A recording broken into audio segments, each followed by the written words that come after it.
Hola, buenas tardes. Estamos hoy aquí para dar una nueva vida al cine clásico o que el cine clásico forme parte de nuestra vida moderna.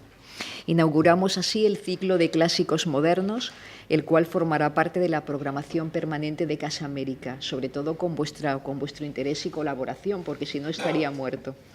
El ciclo está dedicado a mostrar títulos relevantes en la historia del cine que están siendo remasterizados en formato digital para que los espectadores puedan revisitarlos o puedan descubrirlos o puedan compartirlos. En la charla Restaurar el cine, una nueva vida, que acoge esta tarde Casa de América, el investigador, historiador y director de la Cinemateca de Cuba, Luciano Castillo, enfatiza la importancia fundamental de la salvaguardia y divulgación del patrimonio cinematográfico, una tarea prioritaria de los archivos de imágenes en movimiento. Con la conferencia de hoy y sobre todo la proyección mañana para completar la charla de hoy de la copia remasterizada Lucía, que es uno de los grandes clásicos del cine iberoamericano que se verá por primera vez en España, Casa de América inaugura así uno de sus ciclos más solicitados, porque los clásicos siempre son modernos y queremos que el público los disfrute. Nuestro invitado de hoy, Luciano Castillo, es crítico, investigador e historiador, como vosotros ya sabéis mejor que yo.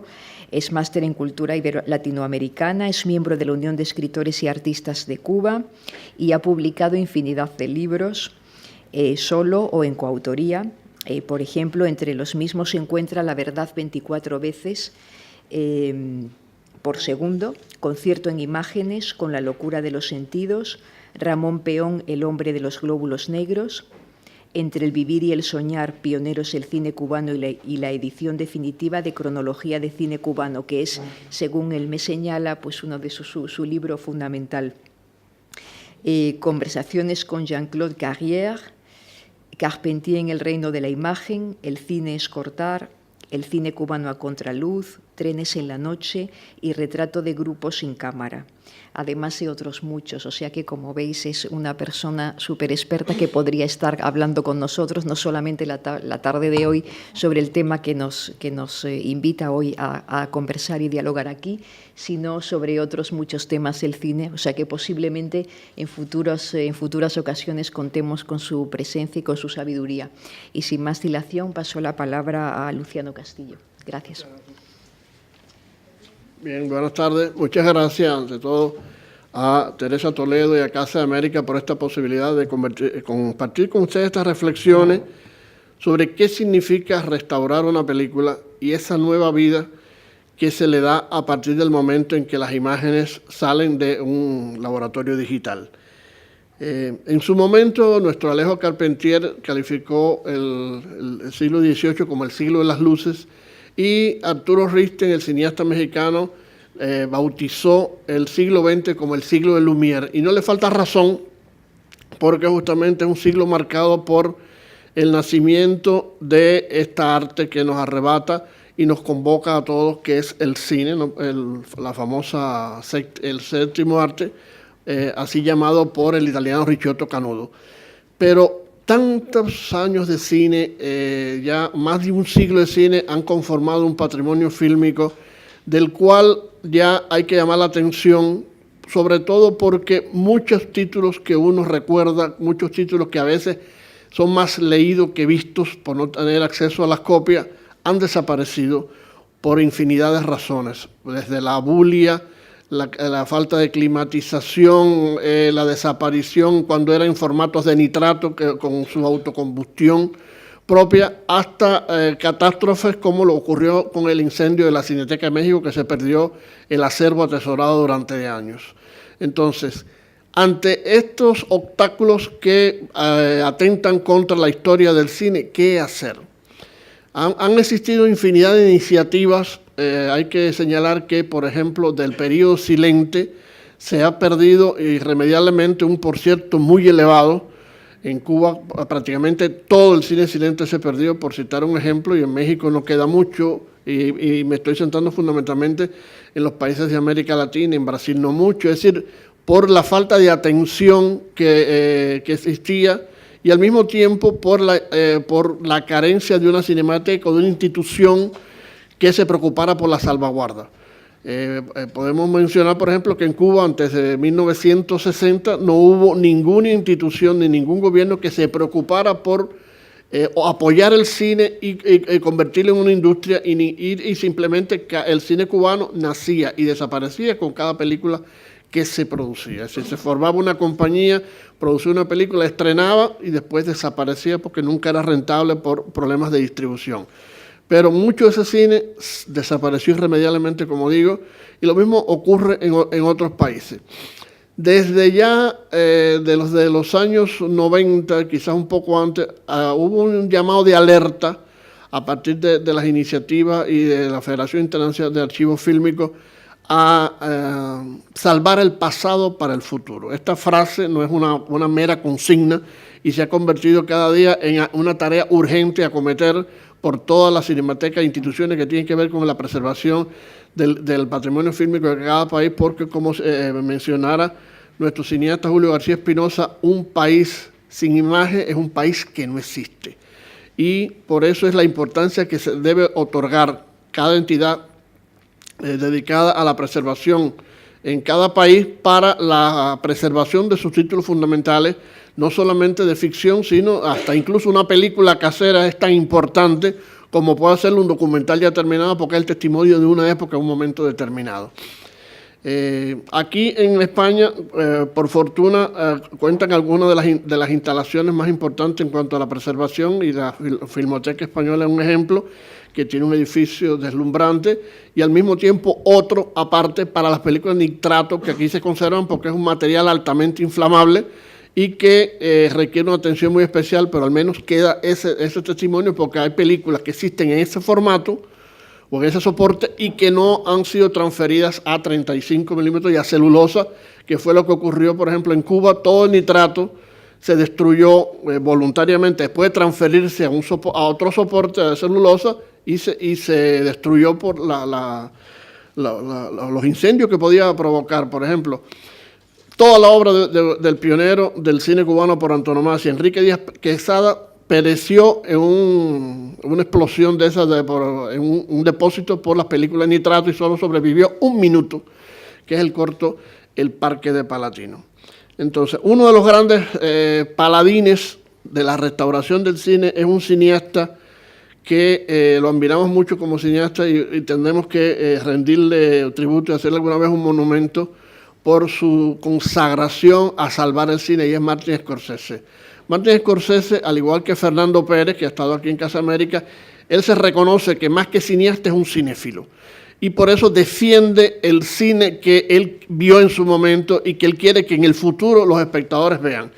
Y se ha consagrado durante años de años a salvar, mediante determinadas iniciativas, títulos clave en la historia del cine, no solo norteamericano, y ahí es cuando se funda The World Film Foundation, se constituye una entidad que cuenta con numerosos fondos y con alianzas con otras instituciones, se dedica a preservar el cine de cualquier parte del mundo. En el año 2004 ya llegó a ser tan importante la contribución de World Film Foundation y otras iniciativas que fueron surgiendo y diseminándose felizmente por todas las filmotecas, que en el Festival de Cannes se creó la sección Cannes Classique, dedicada solamente a exhibir películas restauradas. Después vamos a detenernos un poco más en este sentido. Ahora, durante mucho tiempo, muchos factores incidieron, como dije, en la desaparición o la destrucción de muchas películas. Pero a otros les llama la atención qué películas restaurar. Es decir, es muy difícil a veces determinar qué películas priorizar por encima de otras. Generalmente se ha tratado de priorizar aquellas que los negativos estén en peores condiciones. Pero ¿qué ocurre? Por ejemplo, durante mucho tiempo esta restauración era de tipo fotoquímico. Es decir, la película en celuloide se restauraba todo lo que es las perforaciones, se buscaban las secuencias que habían sido destruidas a veces por la utilización de un negativo intensamente para la reproducción de copias, o también en determinados países por la censura. Hay películas que cortaron en su momento y cuando se reconstruye hay que buscar en otras cinematecas que tienen una copia completa y se reconstruye de acuerdo a la visión final. A veces ocurren hallazgos fortuitos, como por ejemplo, después de estar restaurada Metrópoli, apareció en Buenos Aires un coleccionista, Fernando Martín Peña, una copia que contenía secuencias que no habían sido incluidas en esa restauración y se volvió a integrar, y es lo mismo que ocurrió después con Apocalipsis Now por Francis Ford Coppola y con otros títulos, que aun cuando uno dice, ay, pero ¿por qué restaurar El Padrino? ¿Por qué restaurar Cabaret o una película que no es tan vieja? Vamos a decir ese viejo entre comillas.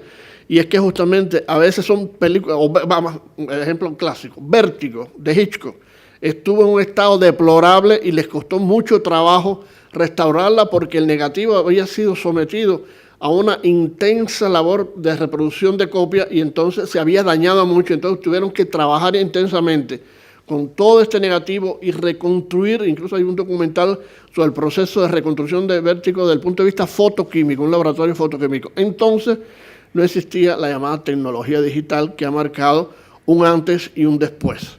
Por cuanto esta restauración fotoquímica implica una reconstrucción de la obra, o como en el caso de Apocalipsis Now, una nueva versión de la obra de acuerdo a lo que quería el director en su momento y no quiso, una especie de director cut, como en Apocalipsis Now Redux.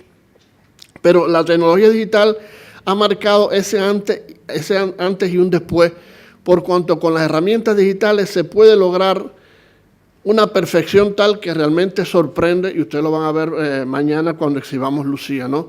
Porque es restaurar mediante estas herramientas que nos proporcionan las nuevas tecnologías, fotograma a fotograma, la película, cualquier rayita que exista, una sombra, algo que no hubo, y tratar de reconstruir la película como fue originalmente es el mayor propósito.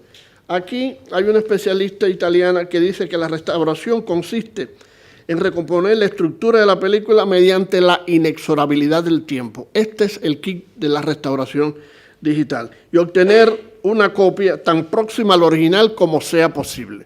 Por eso es que cuando uno ve los créditos de la restauración de una película, observa que generalmente aparece el nombre del fotógrafo, si vive aún cuando se hace la restauración, o de una persona allegada al fotógrafo o al trabajo fotográfico que se realizó originalmente, porque eso trae una confianza en que el fotógrafo siga el proceso que acompañó la realización, es decir, cuál fue el concepto de utilizar los colores, la iluminación, todo.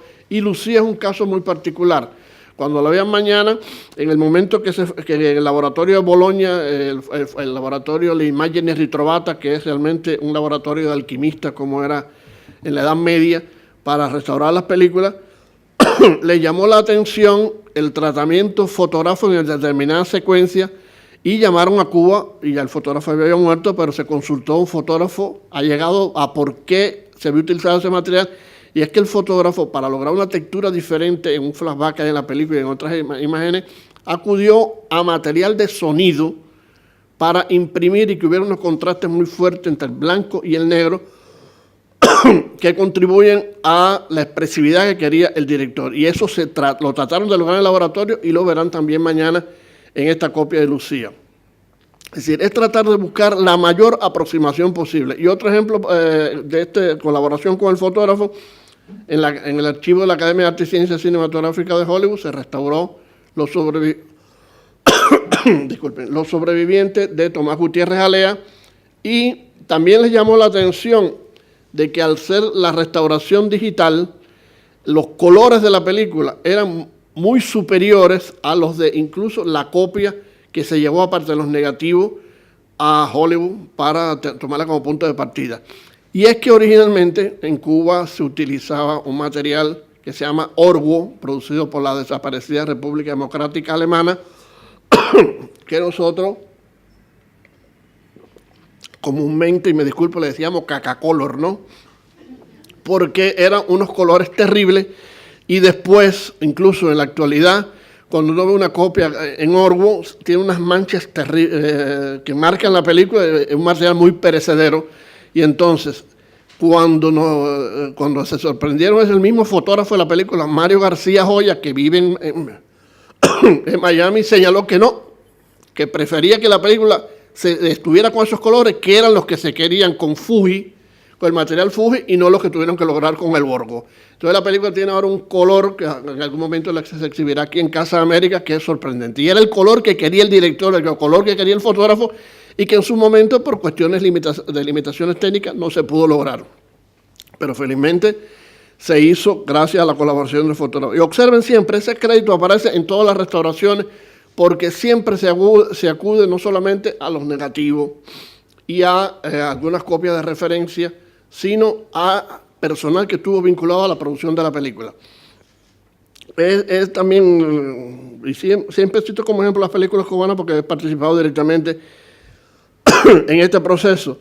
El grado de deterioro en que se encontraban los negativos de memoria y de Lucía realmente era sorprendente, porque en Cuba, por cuestiones de climatización que se agravaron durante el llamado periodo especial de los años 90, en que hubo que apagar los aires acondicionados por el petróleo que consumían, destinarlo a otras funciones.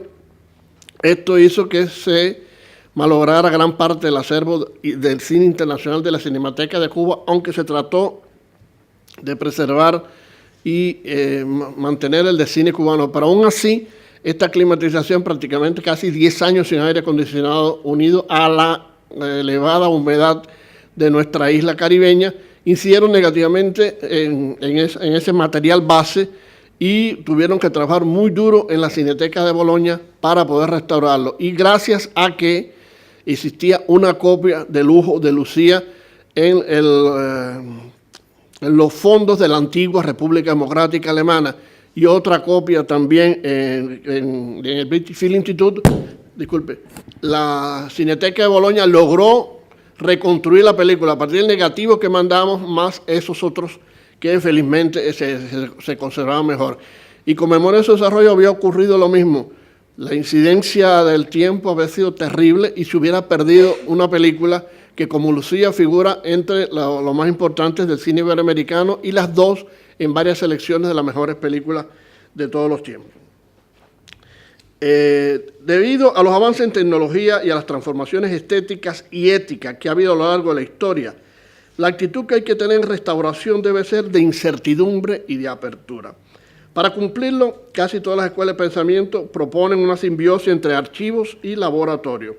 Además, la necesidad de proteger las imágenes en movimiento surge a raíz de una historia de destrucción del stock o del acervo de películas debido al deterioro fotoquímico del medio de soporte, pero también a eliminaciones voluntarias y de cambios de gustos y de ideas a lo largo de la historia.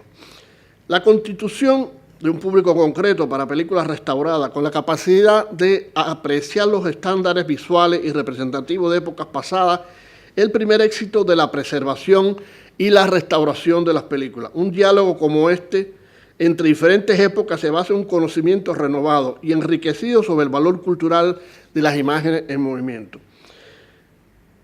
Podemos decir que en este momento el cine está viviendo, desde el punto de vista de su concepción y de la restauración, una etapa de transición. ¿Por qué? Porque aún no se sabe la duración de lo digital. Es decir, no tiene una fecha de caducidad, como digamos, ya sabemos que el celuloide dura más de un siglo, pero el digital es un medio muy precario, todavía no se sabe, todo lo electrónico está en un estado de incertidumbre, y no sabemos qué puede ocurrir, porque uno ahora puede ver una deslumbrante, una copia restaurada digitalmente, y mañana se puede borrar, por razones que ignoramos todavía, y todo eso se está estudiando todavía.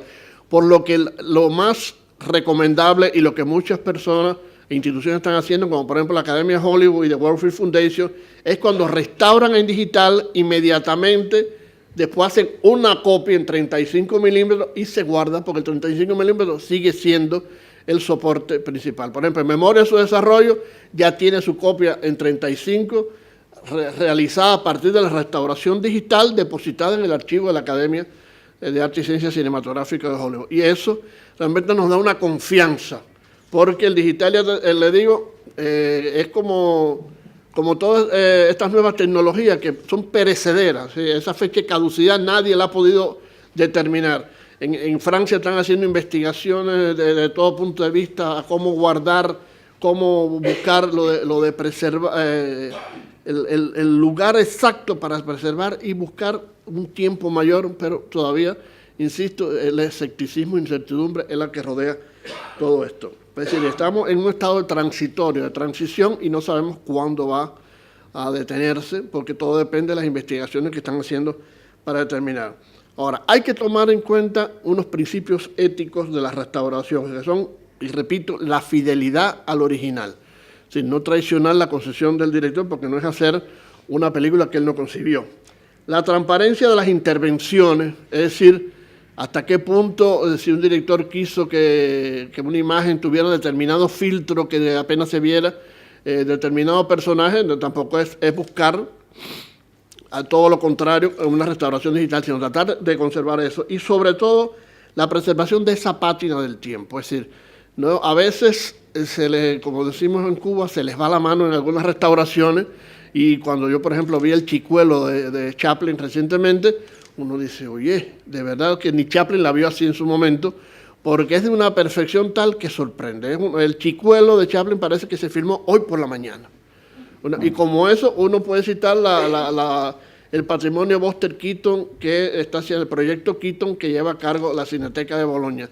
Y no por gusto menciono mucho la Cineteca de Bolonia, porque en este momento es un punto de obligada referencia para todo lo que tiene que ver con el cine restaurado, y ellos concibieron incluso un festival que se llama el Cinema Ritrovato, que ir a ese festival para un cinéfilo es como emprender el Camino de Santiago. Es realmente, ir a Bolonia es algo obligatorio para todo el que quiera ver el cine del pasado con la tecnología del presente. Cuando uno ve en la Plaza Mayor de Bolonia más de 1000 personas sentadas para ver Enamorada del Indio Fernández, una copia que uno dice, ¿qué es esto? Que Gabriel Figueroa la hubiera aplaudido. O cuando uno ve un Johnny Guitar que está cansado de verla, de Nicolas Ray,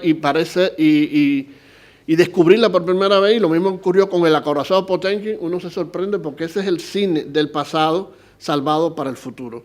Realmente esa es una labor envidiable que tiene la Cineteca de Bolonia, y ya les dije, ellos crearon ese laboratorio, Immagine Ritrovata, que es sensacional.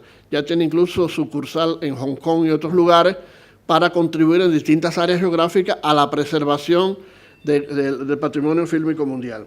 Aquí hay que ver dos especialistas, Paul Reed y Paul Meyer. Ellos defienden que la restauración de las películas consiste en los procesos técnicos, editoriales e intelectuales, cuyo objetivo es equilibrar la pérdida o el deterioro de las imágenes en movimiento, volviéndolos en la medida que sea posible a su estado original. Vuelvo a decir lo mismo.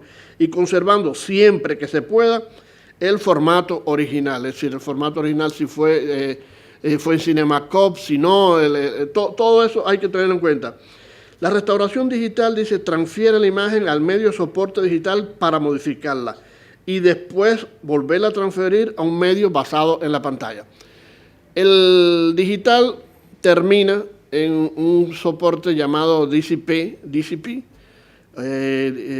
Digital Cinema Package, creo que es el nombre original, que es el que se va a utilizar mañana para que ustedes vean la copia de Lucía, y que realmente es el que responde a esta resolución de 4K, que es como la máxima perfección en cuanto a la calidad de la imagen y del sonido, que también la restauración del sonido es tan importante como la de la imagen, y eso es lo que van a ver mañana aquí.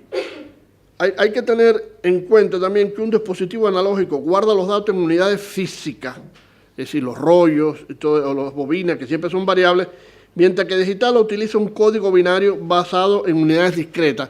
Y esto es esto que hablamos de la perdurabilidad definida del 35 milímetros del celuloide, que está todavía en estudio, la obsolescencia o caducidad del soporte digital, que es un enigma para todos.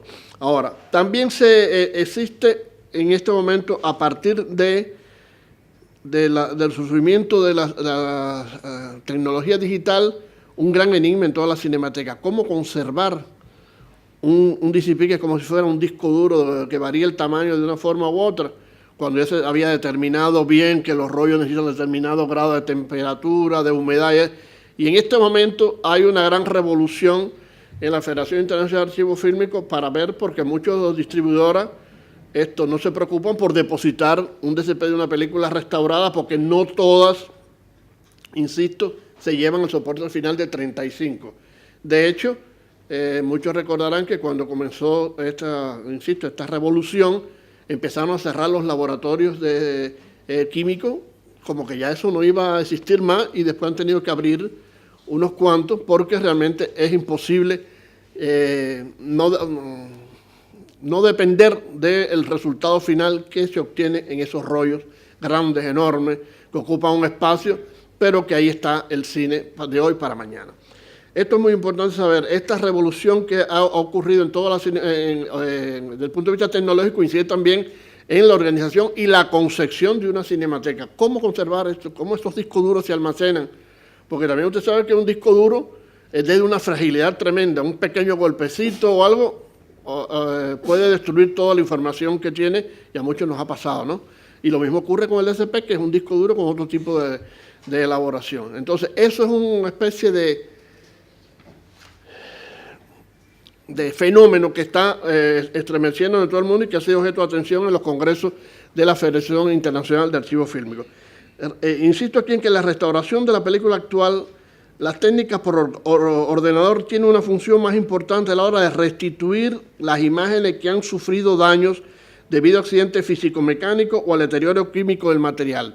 Aquí también, en muchos casos, y eso ocurre desde los principios del cine, o de tanto a veces rodar una película en los proyectores, lo que primero se deteriora es el mecanismo de movimiento, es decir, las llamadas perforaciones, es lo primero que se deteriora, y esto es una de las funciones que también al copiar y transferir una película de un negativo, incluso con las perforaciones rotas, a lo digital, se concentran en limpiar toda la imagen fotograma a fotograma, y después ya entonces cuando se vuelca de nuevo al celulosa ya se restaura normalmente con todas las perforaciones habidas y por haber.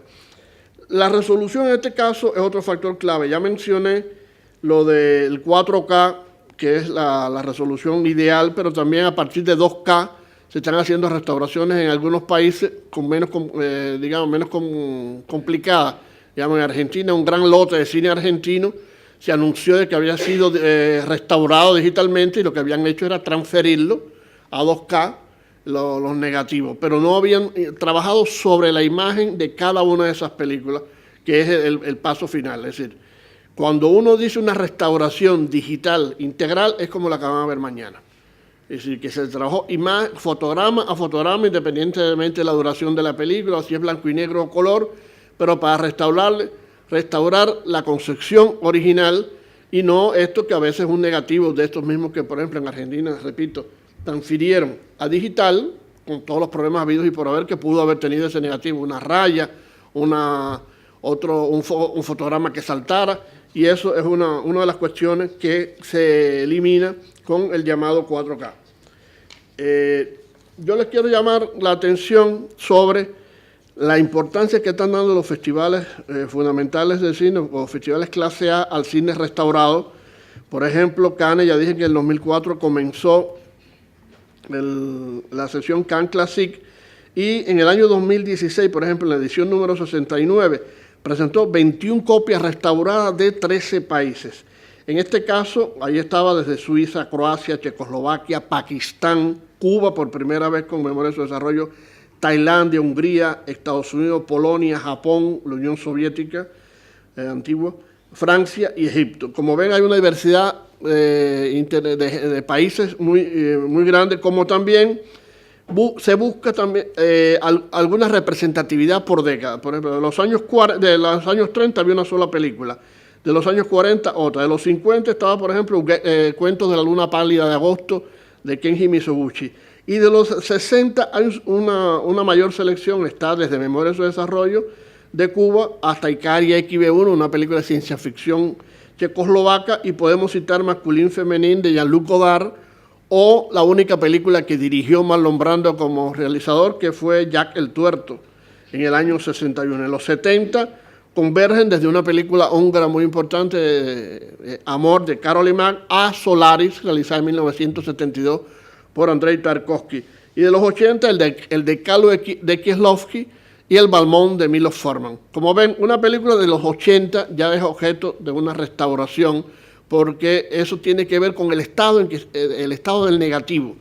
Y es una película que, como todos sabemos, en su momento hubo la confrontación entre Amistades Peligrosas y Balmón, y bueno, se optó por esto. Y en los 90, por ejemplo, está Howard End de James Ivory. En la edición número 70 de Cannes, que fue el pasado año, ahí por la cuestión de la programación, que estaba dedicada a una gran retrospectiva de las Palmas de Oro obtenidas en este festival, hubo 7 copias restauradas de 7 países, Gran Bretaña, Francia, Cuba, con Lucía, que van a ver Estados Unidos y Túnez. Por ejemplo, de los años 60 estaba Bella de Día de Buñuel y Lucía, y de los 90 está la película Unforgiven de Clint Eastwood, pero también de los 60 podemos citar a Blow Up de Michelangelo Antonioni, y de los 70 la película Soleil de Met Ondo. Venecia, un festival que también presta especial atención, y ahí está la sección Venecia Classici restaurada, que incluyó este año, por ejemplo, 18 largometrajes de ficción de 8 países que van desde México, la Unión Soviética, Alemania, Japón, Irán, Italia y Estados Unidos. Ahí, por ejemplo, de los años 40 está Ciudad Desnuda de Joe Dazan, de los 50 La Calle de la Vergüenza de Kenji Mizoguchi, de los 60 El Empleo de Hermano Olmi y el año pasado en Marienbad de Alain Resnais, y de los 70 está Desde el Lugar Sin Límites de Arturo Riften, que alguna vez se exhibirá acá, Portero de Noche, Liliana Cavani, y Ascensión de Larisa Chepitko. Y de los 80 podemos citar, por ejemplo, Viven de John Carpenter y La Noche San Lorenzo de Paolo y Vittorio Ottaviani. Como ven, la selección es muy ecléctica, pero realmente son títulos que en su momento ejercieron un determinado papel en la evolución del lenguaje cinematográfico, en la representatividad de una cinematografía, como es la película Met Ondo, por ejemplo, o cualquier otro valor, digamos, la repercusión que tuvo en su momento Bella de Día, una película rechazada por el Festival de Cannes, y después es consagrada el mismo año el Festival de Venecia con el León de Oro. Voy a citar también aquí el director de la cinematografía portuguesa, José Manuel Costa, que es un gran apasionado también por la restauración, y con el cual la Cinemateca de Cuba ha suscrito un convenio para restaurar allá obras de la cineasta Sara Gómez. Dice: como es innegable el vínculo entre las artes y su universo tecnológico, adquiere hoy preponderancia la llamada salvaguarda y transmisión de más de un siglo de cine analógico en su simulación digital. Sin negar el enorme papel de la digitalización de obras analógicas como plataforma para la difusión y análisis, e incluso aceptando ciertas intermediaciones digitales en algunos casos de restauración, solo podemos asumir la tarea de mantener y transmitir la base material, el conocimiento y el experimento fotoquímico. Por otra parte, habrá que erradicar del discurso museológico la retórica de la promoción de toda transferencia digital como restauración digital y desarrollar una carta de principios sobre esta transferencia en contra de toda pretensión de mejorar o corregir los supuestos límites del medio analógico, es decir, sus características. Y Krista Jameson, una activista de la Universidad de Alberta en Edmonton, dice: la tecnología digital ha modificado el debate sobre la restauración de películas. En efecto, ya no se trata solamente de lo que se puede hacer. La ética de la restauración, o en otras palabras, lo que convendría hacer y la manera en la que se toman las decisiones, queda a menudo ausente del debate. Y cuando se incluye esta noción, tiende a ser de forma esencialista, focalizándose en una definición única de lo que es restauración ética. Y si intentamos conciliar la tecnología y los principios del cine con un objetivo de restauración que consistiría en devolver el estado original a una película a base de secuencias sacadas las diferentes versiones para volver a la película tal y como fue proyectada en sus salas un día. En este sentido, es justificada de retirarle el granito de polvo más pequeño, la ínfima raya de una imagen, cuando la película quizá nunca llegó a proyectarse sin que ellas estuvieran presentes. Una solución a estos problemas podría consistir en tener en cuenta tanto lo que se tendría que hacer al respecto al original que se restaura una película, como lo que se intenta hacer respecto al original que se restaura. La elección del estado de origen que se aspira a recrear puede ayudar a definir lo que es éticamente aceptable para lograr esa meta, haciendo explícito el por qué y el cómo. Los archivistas de filme pueden recontextualizar el discurso sobre la restauración de películas y lo que se entiende por una restauración ética. Ya me he referido bastante a la Fundación Cineteca de Bolonia, que comienza del año 1963 y que en pocas décadas se ha convertido en un punto de referencia ineludible. Y insisto, ir allá al Cinema Ritrovato es como acudir a una suerte de peregrinación con el mismo fervor que el Camino de Santiago.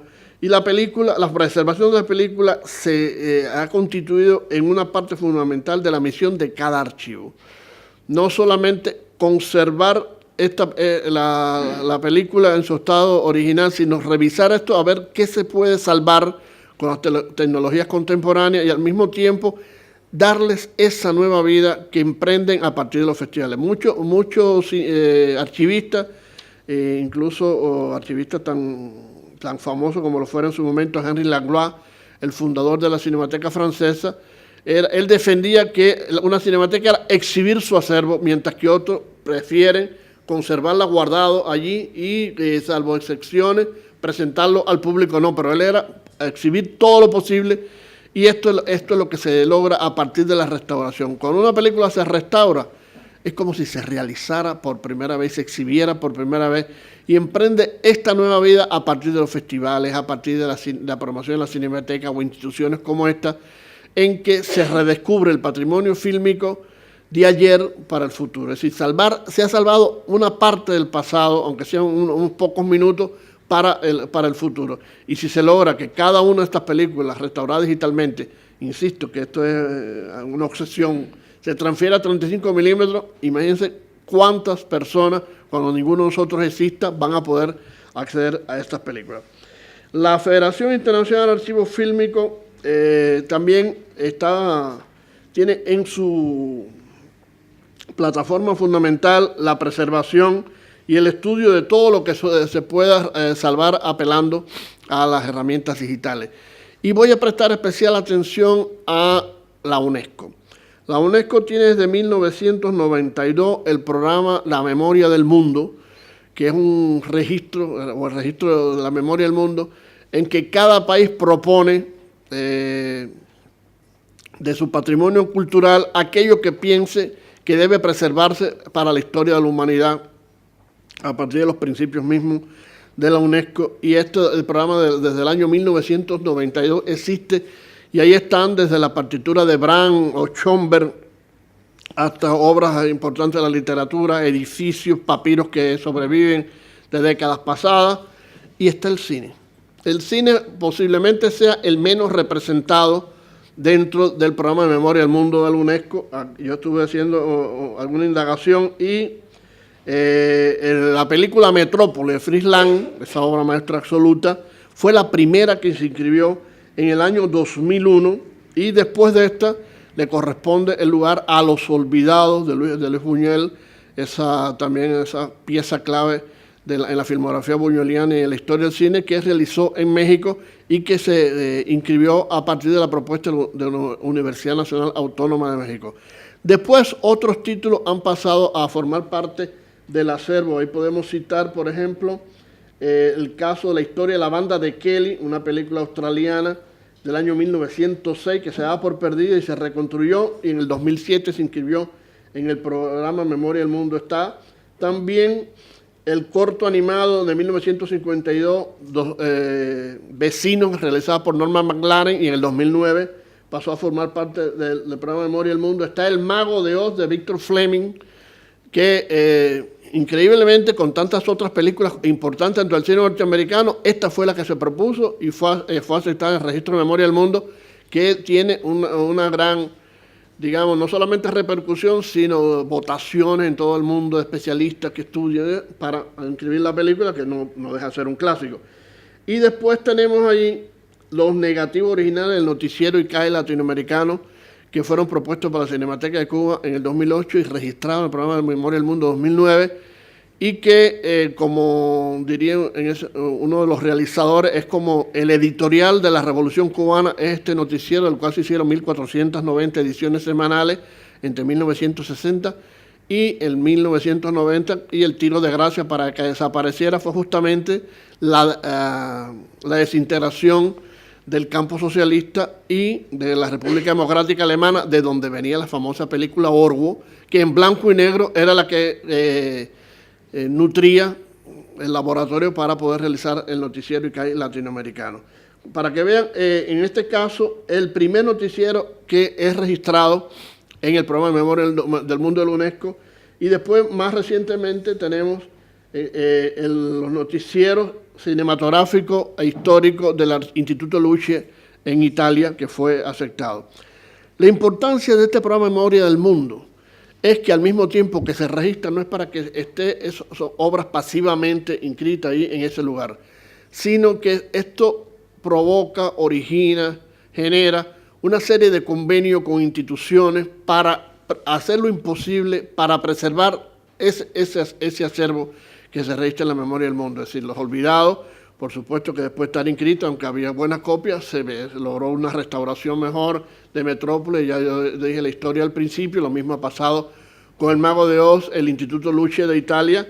Es sorprendente la labor que ha hecho, no solamente de restauración de todo ese capital, sino de la promoción de ese capital audiovisual que contiene. Y lo mismo ocurrió con el noticiero ICAI latinoamericano, que el estar ya registrado en el programa de Memoria del Mundo originó que el Instituto Nacional Audiovisual de Francia se interesara en un convenio para restaurar ese patrimonio, es decir, 1.490 noticieros, restaurarlo y ponerlos digitalmente al servicio de los estudiosos, investigadores o cineastas que quieran utilizar esas imágenes en la propia web del Instituto Nacional Audiovisual de Francia. Esto implica esa nueva vida a que se refiere el título de la conferencia, es decir, es volver a ver un patrimonio que para muchos a veces, el Mago de Oz es un musical, verlo de nuevo con otros ojos. ¿Por qué puede estar el Mago de Oz en este programa? O ¿por qué no están tantas otras películas? Y como ven, es muy poco el patrimonio. Olvidé que los archivos de Ingmar Bergman también se inscribieron en el patrimonio. Es el único cineasta que está toda la obra de él ahí, la papelería inscrita. Pero como eso también está toda la papelería de Ernesto Che Guevara.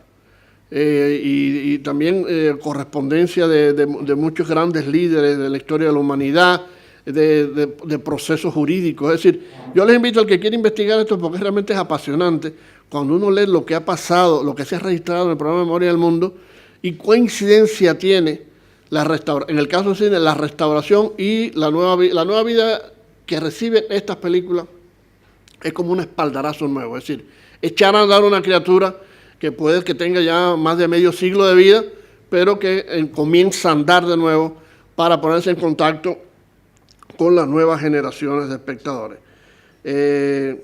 Hasta aquí es mi intervención, no sé si me he extendido demasiado, pero yo quisiera, para terminar, les voy a mostrar un fragmento que por supuesto van a ver cómo era Lucía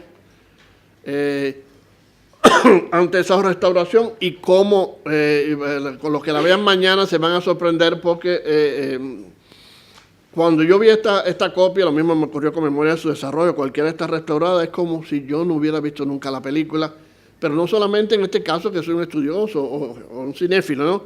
El compositor de la música, Leo Brauer, se quedó pasmado. La protagonista del segundo cuento, el editor de toda la película, que fue co-guionista, también es como si la vieran por primera vez la película. y quiero terminar con esto porque los quiero invitar mañana a la presentación especial, por primera vez en España, de la película, y que estará precedida, una película que además acabamos de festejar 50 años de existencia, y también por primera vez se va a presentar, aunque ya se vendió en la Feria del Libro aquí de Madrid, el libro, los 3 primeros tomos del libro Bitácora del Cine Cubano, una coedición entre la editorial La Palma de aquí de Madrid y la Cinemateca de Cuba, que en este momento es el libro de referencia más importante que existe sobre el cine cubano. Es decir, que quieras saber toda la producción fílmica del ICAE o de ante el triunfo de la revolución, ahí está, con toda la ficha técnica, con fotografía, con los premios que ha obtenido, ficción, animación, noticieros, todo está allí, y es una posibilidad que mañana van a tener, que Casa América ha dado este espacio para estas dos primicias, porque realmente ver Lucía aquí en España por primera vez va a ser. Vamos a ver entonces un clip de la película, que no es el tráiler, pero van a ver fragmentos de las tres historias que conforman este clásico del cine iberoamericano.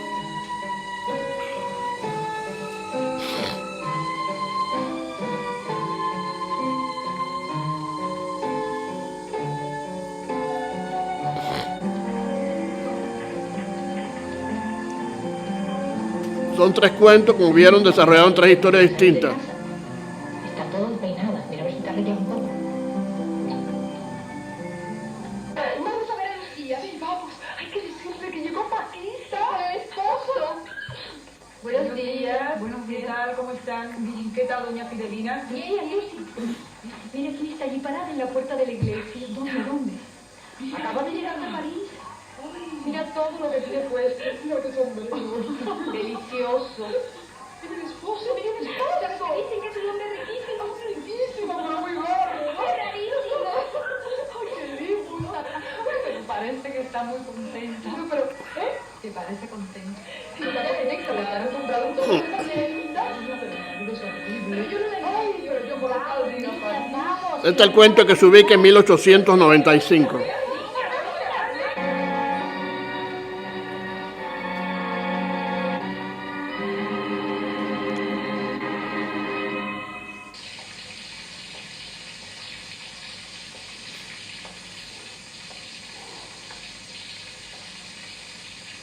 No ve que no puede cruzar.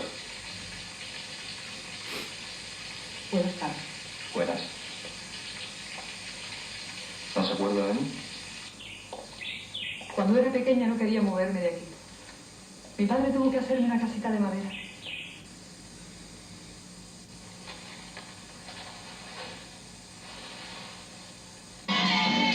Es el material de sonido que yo les expliqué. Observen que todo es o muy negro o muy blanco.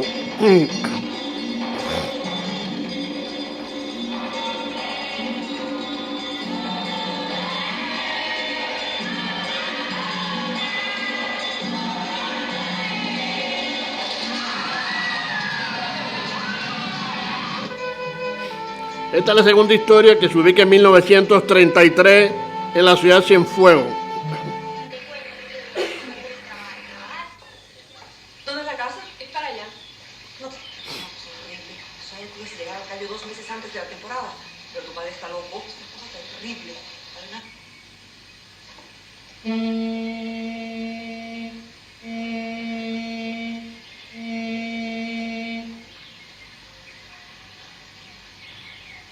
Decidida, de esta noche nos devoran los mosquitos.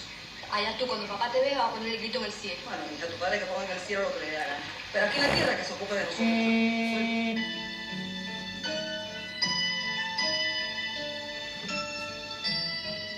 Voy a peinarte tú. Ay, chica.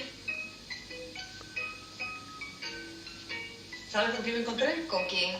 Con Anita, la mujer de Héctor. ¿Y sabes lo que me dijo? ¿Qué te dijo, mamá? Que tu padre tiene una querida. ¿Qué? Y los vieron en la puerta del Terry exhibiéndose los dos. Y la herida, nada. Dice el médico que por poco me pasa el hueso. No solamente la fractura, sino me diagnosticó el hueso. Yo creo que pronto podré irme. Aunque... Claro que estamos en el campo. Pero tu padre quiere que estemos. A 1000 leguas de donde él está. Mi padre, ¿qué pasa en la vida hablando mal de mi padre? Yo no...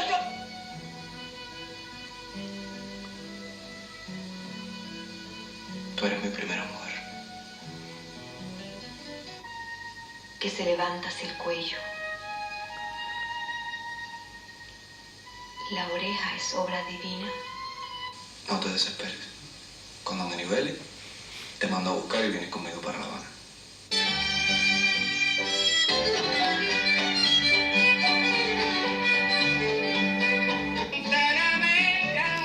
Y esta es de la tercera historia, ubicada a principios de los años 60.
¿Qué fue lo que tú le hiciste a la montona esta que se acuerda de la ahorita? Que te lo diga ella, que ella es la que... Yo, ni que tuviera la cara tan dura que te murió la vinculidad.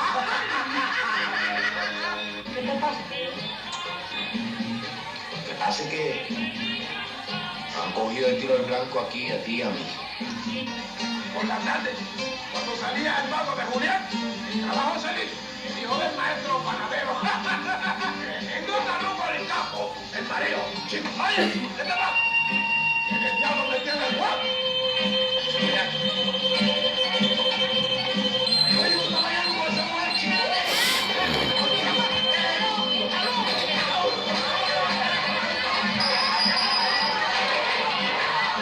Porque yo quiero que tú me obedezcas a mí, ¿oíste? Porque para eso tú eres mi mujer. Está Tú vas a bueno ser ya. para mí nada más, ¿oíste? Está bueno ya. Tú vas a ser para mí nada más. Está bueno ya. Tú vas a ser para mí nada más. Y hoy nuestra transformación condena tal proceder.